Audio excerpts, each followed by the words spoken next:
identity theft, ransomware, corporate and government breaches, medical and financial hacks, even using your contacts to attack your friends. Hackers are always hard at work coming up with new ways to take what's yours.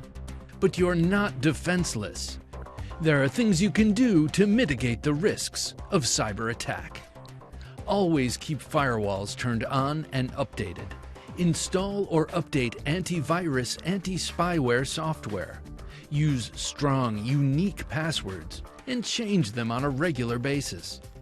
Never click a link, attachment, or macro in an unsolicited email or text. Regularly back up your data to an external hard drive or the cloud.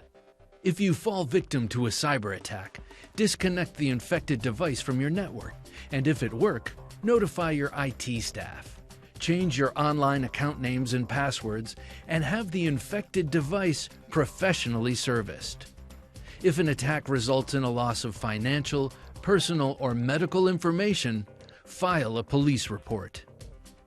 If you have any questions about emergency preparedness, visit the Fairfax County Office of Emergency Management's website.